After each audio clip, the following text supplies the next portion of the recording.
Սիրելի բարեկամներ, ուզում եմ ներկայացնել մի մարդու, որի համար հայոց ցեղասպանության խնդրումը երևի թե իր կյանքի ամենակարևոր խնդիրներից մեկն է։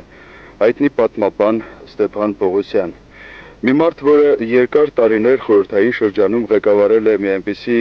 հիմնարկ, ինչպես հեռուստառադիո պետկոմիտեն էր։ Այն տարիներին նա եղել է հեռուստառադիո պետկոմիտեի նախագահ։ Եվ հետաքրքիր է մեր զրույցը այն իմաստով, որ ես ուզում եմ այսօր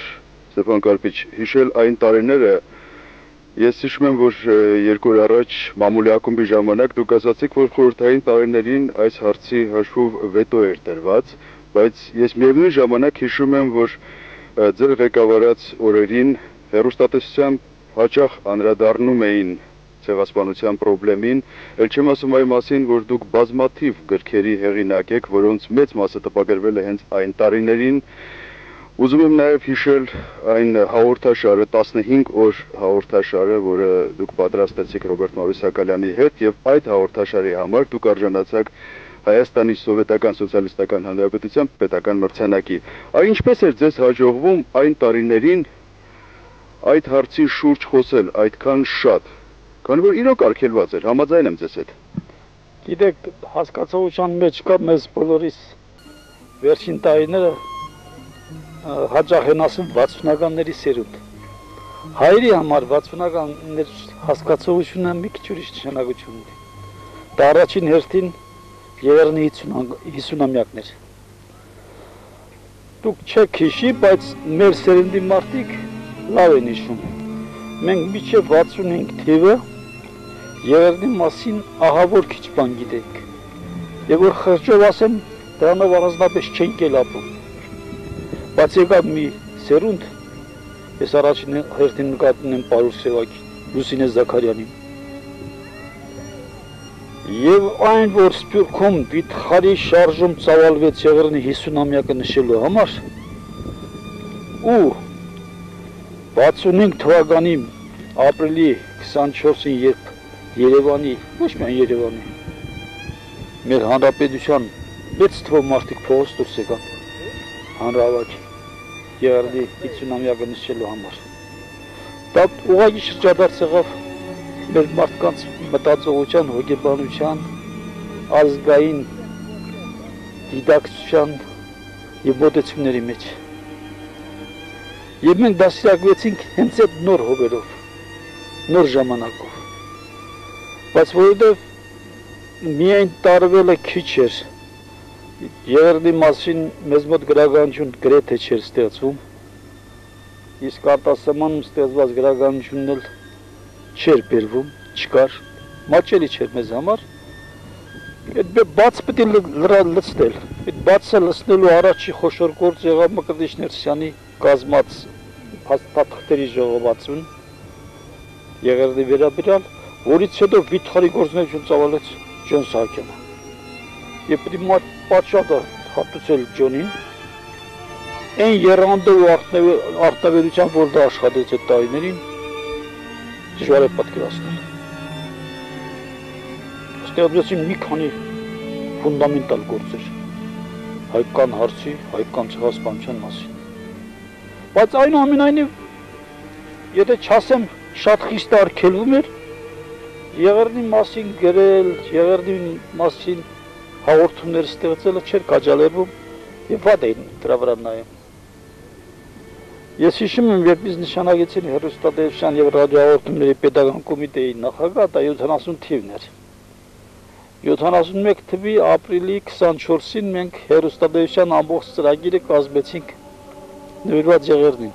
Բայց որովհետեւ նյութեր քիչ կային, ինքներդ գիտեք, մի քանի փոքրիկ ֆիլմեր կային, ուրիշ բան առանձնապես էլ չկար։ Բայց ամբողջ օրը համդես հնչեց կոմիտաս, պետական կապելան մի քանի համերգ տվեց, Լուսինեն երգեց շատ, հաջորդ օր առավոտյան ինձ կանչեց Քոչինյանը, այն ժամանակ Կենտկոմի առաջի քարտուղար էր, շատ հետաքրքիր մարդ, առանձնահատուկ մայքի, շատ ազգային մտածողության, շատ բարի մարդ։ Ես երիտասարդ էի, ասեց տղա ջան, ասեց, դու չես հասկանում, որ Արյան հետ ես խաղում։ Չհասկացա, ինչ արյան է, ասում եմ Մանտոյին հանդիչ։ Դե ասում է դու հակառակ ռուսների կամքի այսօր տրամադրում ես ժողովրդին Թուրքիայի դեմ։ Դու դրա հետևանքը հասկանում ես թե չէ։ Եվ ուրիշ ոչինչ։ Բայց դա այնպես ասվեց, որ թե գիտես ինչ, ես էլ առանձնապես դեմ չեմ, բայց այսպես է դրվածքը։ Հա։ Եվ դրանից հետո որևէ մեկը մեզ համար արգելք ստեղծեց ցեղասպանության թեմային անդրադառնալու, իսկապես չեղավ դա։ Իհարկե Մոսկվայի աղջին բաներ լինում էին, ակնարկներ, կծու խոսքեր լինում էին, բայց որ ասեմ պես լուրջ քննադատություն կամ արգելք բան, այդպիսի բաներ չեն եղել։ Եվ ինձ թվում է թե այդ ժամանակ հատկապես 70-ական թվականներին եւ ես պետք է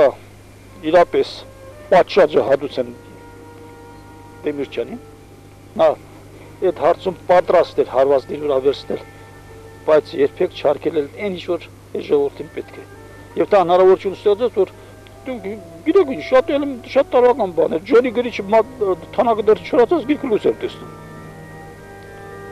Ուրեմն Ջոնի թիկունքում կար ուժ, որ դրա հնարավորություն տալիս էր այդ ուժը ինքն էր, Դեմիրճյանն էր։ Ես ավելին կարող եմ հիշել, որ երբ որ այս հուշարձանը արդեն կառուցվել էր, Խորհրդային Միության շատ ղեկավարներ, երբ որ այցելում էին Հայաստան, նրանք Դեմիրճյանի եւ ամբողջ կառավարության հետ գալիս էին եւ ծաղկեպսակ էին դնում այս հուշարձանին, դա էլ իհարկե նշանակություն ուներ։ Իհարկե սկսեց գործը Զարուբյանը։ Զարուբյանը մեծ հերոսություն կատարեց իսկապես։ Այն ժամանակ աներևակայել էր, որ հնարավոր է Երևանում ոչ միայն նշել եղերն տարելիցը, այլ նույնիսկ այսպիսի հուշարձան կառուցել։ Այնպես ասում են նա բան կնաց։ Եվ դա այդպես էլ եղավ, նրան չհանդուրժեցին դա, նրան հեռացրեցին աշխատանքից, հանեցին գետկոմի առաջիկա։ Սրա, այս հուշարձանի համար հիմնական Մոսկվայում Խրուշչովի ժամանակից սկսած ձևավորվեց մի մոտեցում, որ ինձ թվում է դա օգնեց հանրապետություններին։ Այն որ ասում են ստեղծվեցին ժողովրդական տնտեսական խորհուրդներ, չէ, դա օգնեց հանրապետությունների տնտեսությունը բարձրացնել, իսկապես օգնեց։ Բայց դա նաև օգնեց հանրապետությունների տնտեսական անկախությանը։ Առաջ որոշ գծով նախարարություններն էին ենթարկում էին Մոսկվային, ժողովրդական տնտեսական խորհուրդների ժամանակ ամեն մի հանրապետություն դարձավ տնտեսական կիսա անկախ օղակ։ Այնտեղ որտեղ տնտեսությունը կիսա անկախ է դառնում, այնտեղ էլ քաղաքական միտքներ է սկսում կիսա անկախ դառնալ։ Եվ Մոսկվան դրա հետ հանդուրժ բան արեց, հաշտվեց։ Նրանք ասում էին, որ օրինակ երբ խոսք էր գնում մեր հեռուստատեսության այդ հաղորդումների մասին, մի անգամ նույնիսկ միութենական պետական կոմիտեի կոլեգիայում խոսք եղավ, ժամանակվա նախագահան շատ հետաքրքիր, մտավորական, շատ այնպես պայծառ երևույթ էր, Լապինը։ Ասես գիտեք ինչ, գաղափարախոսության հարցերը մերը չեն։ Հայաստանում կա կուսակցության կենտրոն, թող այդ կուսակցության կենտրոնն էլ դրանով զբաղվում, մենք դրանով չենք զբաղվում։ Դե կուսակցության կենտրոնն էլ Դեմիրճյանն էր։ Ես ուզում եմ ասել, որ տպավորությունը չստացվի այնպես, որ ինչ որ մարդիկ գնում են նահատակվելու, չնահատակվեցին ու հերոսացան, չէ, այդպես չէր։ Երկրում օբյեկտիվորեն ստեղծված են պայմաններ այդ թեման զարգացնելու, օբյեկտիվորեն։ Եթե նույնիսկ արգելեն էլի չէին կարող, որ դա շատ հասունացած խնդիր էր դարձել։ Դա խնդիր էր, որ պիտի ժողովուրդը անճանաչի։ Երկիրը պետք է ունենա իր էթնոսը, իր բնակչությունը։ Հայերի համար արտագաղթը, որը պատմականորեն երկրաշրջաններ են կրկնում, երկու հիմնական պատճառ են։ Առաջին դարավոր փորձը ցույց հայի մեջ զարգացած այդ մտայնությունը, վատ մտայնություն է, բայց այդպես է, որ հայրենիքը, սեփական հայրենիքը, հայի անվտանգությունը չի կարողանում ապահովել։ Եվ հայի մեջ ժամանակի ընթացքում ձևավորվեց սեփական գլուխը, սեփական միջոցներով պահելու հոգեբանությունը։ Եվ դրա համար էլ մեզ մոտ սկսած Սելջուկյան արշավանքներից արտագաղթ սկսվեց։ Անի բնակիչների մեծ մասը չմնացին Հայաստան, Հայաստանից դուրս եկան գնացին։ Օսմանյան տիրապետության տակ դա ստացավ մշտական բնույթ եւ խաղ խոսում էր հենց Օսմանյան կառավարության կողմից։ Բայց դա բացատրել միայն ժողովրդից անկախ պատճառներով սխալք է։ Մենք այդ հոգեբանությունը եթե չջարդենք, մենք հաջողության հասնել չենք կարող, որովհետև դա ձեռք է բերում նաև մի վերջին տարիներս ձեռք բերեց միայն նաև մի այլանդակ տեսք, երբ առաջին կարգի հայ համարվում էր նա, ով Ամերիկայում է ապրում, այստեղի բնակիչը հետ էր բղել հետ բղվել երկրորդ պլանին, այստեղից փախնում են լաթի համար գնում են Ամերիկա, այնտեղից մեզ այստեղ հայրենասիրություն են սովորացնում։ Այս երևույթի դեմ էական պայքար պիտի բղել։ Պայքարը կարող է լինել եւ պետական միջոցներով, եւ բարոյական միջոցներով, բայց որ մենք ամեն մեկս մեր երեխիներին, մեր թոռներին պետք է դաստիարակենք այս հողի վրա մնալու գիտակցությամբ բացարձակապես անհրաժեշտ է։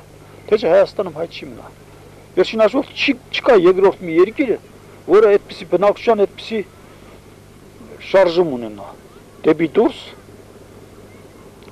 հեշտ ճամփ են գնում եւ մեծ դժվարությամբ նրանց երկիր են բերում վիճխարի ծախսեր կատարելով։ Այդքան աշխատանք եք կատարել եւ այսօր տարիներ հետո, երբ որ նայում եք ձեր այդ աշխատանքին,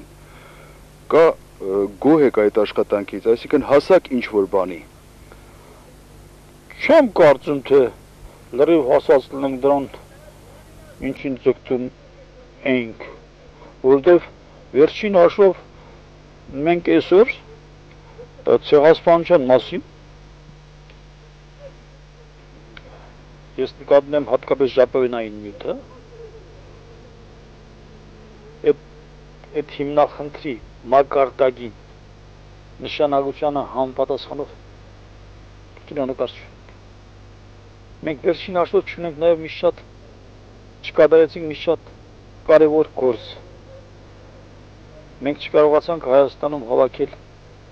բոլոր նյութերը։ Գոնե պատկերային նյութեր, ես նկատում եմ լուսանկարները եւ այլն, որոնք կատարվել են եղևնի ժամանակ։ Մեզ մոտ այսօր նույնիսկ չկա գիտականորեն մշակված կատալոգ եղևնի վերաբերող նյութերի։ Եվ հաճախ հիմա շատ հաճախ է պատահում, որ ինչ որ ժամանակ ինչ որ մեկը եղևնի անվտանգ ֆոտոներ է մտցրել, որոնք եղևնի ամենևին էլ կապված չեն։ Դրա համար այդ աշխատանքը ոչ մի օրվա, ոչ էլ երկու օրվա է։ Վերջին հաշվով այսօր Երուսաղեմում վիճխարի քանակության նյութեր կան ցեղասպանության մասին։ Երուսաղեմը եսասիրությունը հանդես բերում մեզ չի տալիս, որոնք էլ կամ չեն դրսևորում այդ նյութերը Հայաստան բերելու։ Մինչդեռ բացարձակապես ակնհայտ է, որ այդ նյութերը կարող են հարատևել միայն Հայաստան։ Հայաստանից դուրս վտանգի է ենթարկված անպայման։ Իստում է թե ցեղասպանության պատմության ուսումնասիրումը, նրա գեղարվեստական առարկավորումը, նրա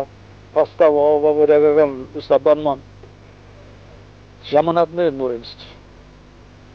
Գործը, այն ինչ որ արվել է, ինչ որ նախապատրաստական գործ է, իրական գործը պետք է արվի սրանից հետո։ Իսկ արժի որ արվի, որովհետև դա ոչ միայն ոչ թե գիտական, ոչ թե ազգային խնդիր է, դա վերջին հաշվով կարող է մեծ հանդիսանալ մեր պետության արտաքին քաղաքականության համար։ Մենք պետք է մեր ժողովրդի քաղաքական լուսավորությունը կառուցվենք նաև եղեռնի էության, նրա պատմության իմաստության վրա։ Դա շատ անհրաժեշտ է։ Եվ դա առաջին հերթին պետք է արվի պետականորեն։ Անպայման։ Միայն ինձ թվում է թե շատ կարևոր քայլ էր ցեղասպանության թանգարանի ստեղծումը։ Ինձ թվում է թանգարանը շատ ակտիվ գործունեություն է ծավալել, չնայած նյութերի վիճխարի պակաս կա։ Բայց դե ժամանակի ընթացքում կհամալրվեն, ստեղծվին կարգին ֆոնդ, հիմա էլ մեծ ֆոնդ ունեն, բավական հաջող ֆոնդ ունեն, եւ ինձ թվում է թե հնարավորություն կլինի, որպեսզի այս թանգարանի հիման վրա ստեղծվի իսկապես ցեղասպանությունն ուսումնասիրող հզոր կետ։